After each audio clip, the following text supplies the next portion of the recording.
dengan judul Overall Survival with Osimertinib Intercepted EGFR Mutated Initiation dengan pembimbing Dr. Dinko Juwanda.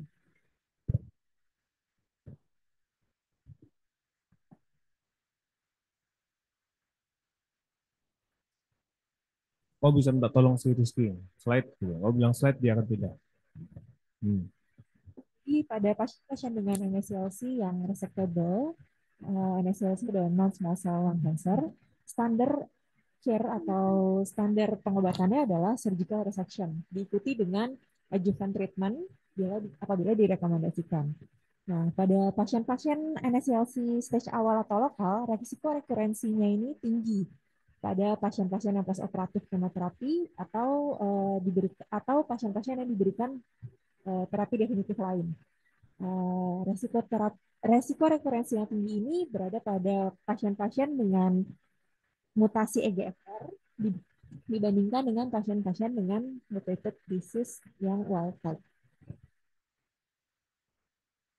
Nah, osimertinib ini adalah inhibitor selektif untuk TKI atau tirosin kinase inhibitor maupun tipe mutasi resisten EGFR, termasuk pada kasus-kasus metastase otak atau metastase pada central nervous system.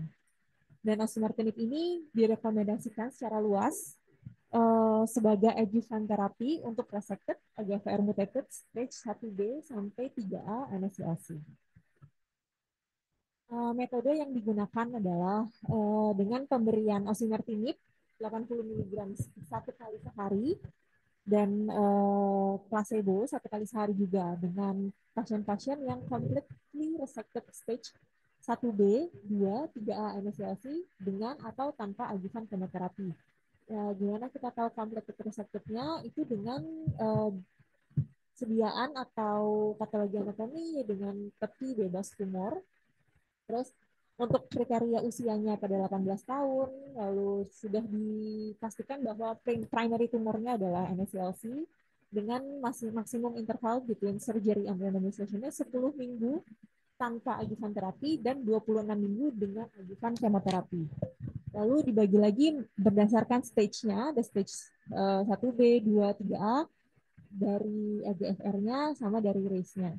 Pasien-pasien yang diberikan osimertinib sama placebo ini akan diikuti sama planningnya adalah 3 tahun dengan discontinued atau selesai diberikan selesai diikuti apabila ada terjadinya rekurensi, selesai dari treatmentnya ataupun diberhentikan karena hal lain, misalnya pasiennya meninggal. Follow up-nya sampai rekurensi itu per 12 minggu, 24 minggu, lalu setelah itu selama per 24 minggu selama 5 tahun, habis itu selama 1 tahun sekali. Setelah rekurensi, setiap 24 minggu, lalu 5 tahun. Untuk trial endpoint-nya atau trial endpoint-nya ada dua, ada yang primer, ada yang sekunder. Yang primer ini adalah disease free survival atau DFS, biasa disebut DFS, pada pasien-pasien stage 2 sampai 3A. Untuk yang secondary endpoint dengan DFS pada pasien dengan stage 1B sampai 3A. Dengan hasilnya adalah 5-year overall survival pada stage 2 sampai 3A itu pada osimertinib 85% dan pada placebo 73%.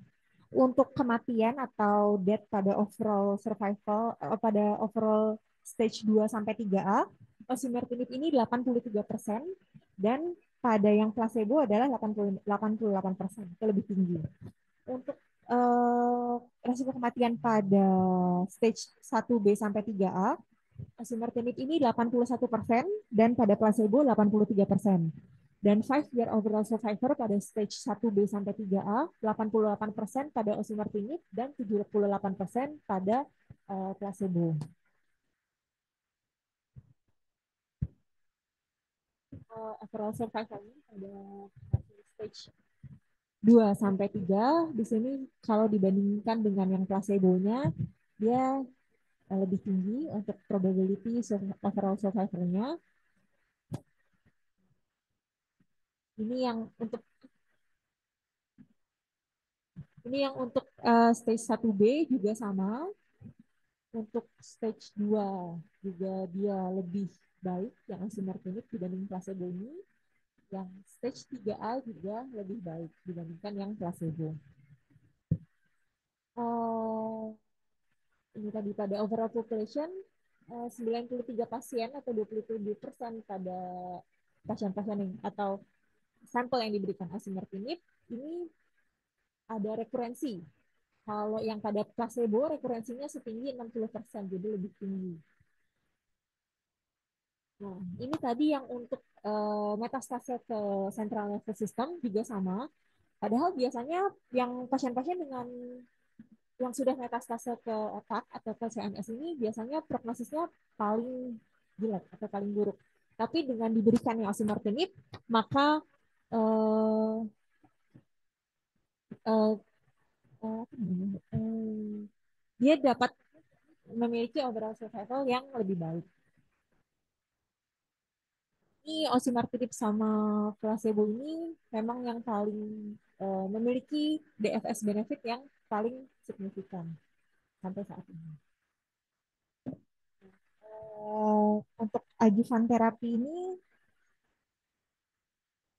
terbukti penelitian osimertinib versus placebo ini memiliki benefit disease free survival yang sangat signifikan, baik pada overall survival ataupun overall population. Di sini overall survival adalah stage 2 sampai 3A dan overall population adalah stage 1B sampai 3A. Dengan ya tadi yang harus resected dan EGFR mutated. Dan overall survival benefitnya konsisten pada stage 2, stage 1B maupun stage 2 sampai stage 3A.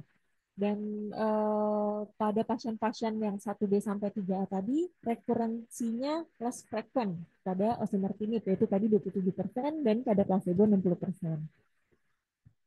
Untuk pada pasien-pasien yang meninggal, disease rekurensinya juga lebih baik. Di sini yang dikategorikan meninggal adalah pasien-pasien yang meninggal memang karena tumornya. Jadi memang sudah dipastikan bahwa ini karena NSCLC-nya.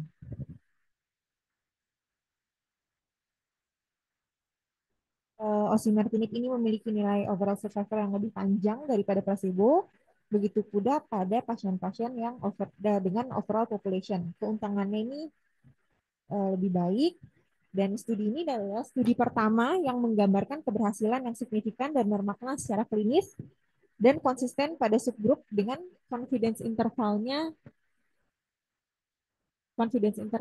di bawah 0,05. Ini confidence intervalnya untuk yang primary ini 0,004, yang overall survival 0,005.